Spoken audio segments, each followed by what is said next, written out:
Charlie didn't actually like water and he wouldn't go into deep water.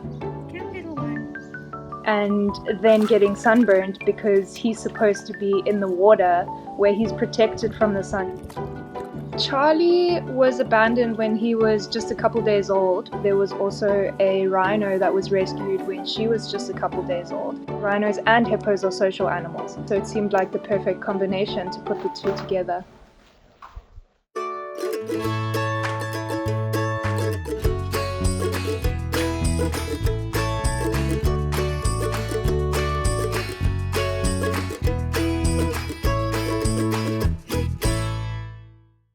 They bonded really quickly.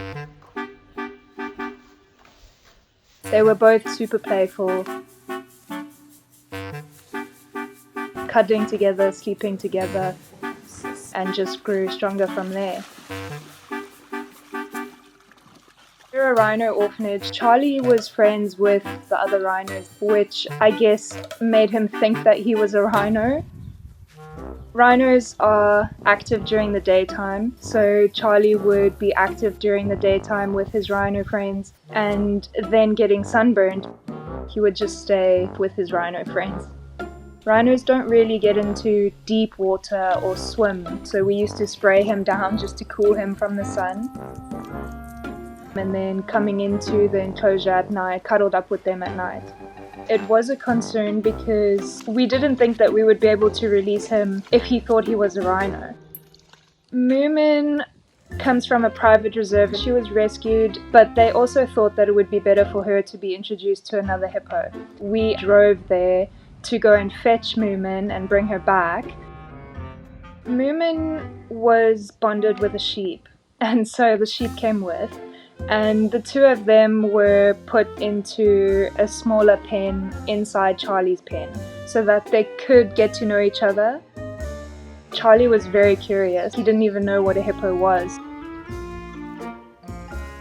After a few days, they removed that barrier so that the two could come together. Come here. And Charlie just got straight into the little dam where Moomin was because he was so curious about what it was. And she knew what a hippo was, so teaching him how to enjoy being in the water.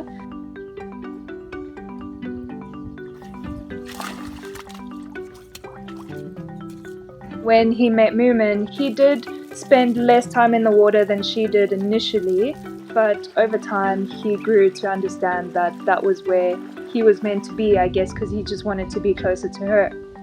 What we actually had to do was move the hippos from the small Jojo out into a bit of a bigger dam in the outside area, where they still used to interact with the rhinos during the day but not at night. He was still getting time to spend with his original rhino friends, but then spending more time and bonding more closely with Moomin. That meant that they were slowly being moved away from the rhinos and just spending their time with their own species, which is good for both groups. They've gone their separate ways now. Makosi has since been released back into the wild, which is great. I don't think it was traumatic at all because they both had friends of the same species being introduced to them while they were still together. As they get bigger, we just drop food twice a day, and other than that, we don't go in with them. Hippos are very, very territorial, and release would be on the cards for them. They would need to go somewhere that is not currently occupied by hippos and go back where they should be, going back into the wild, and we hope that he'll be released sometime soon with Moomin.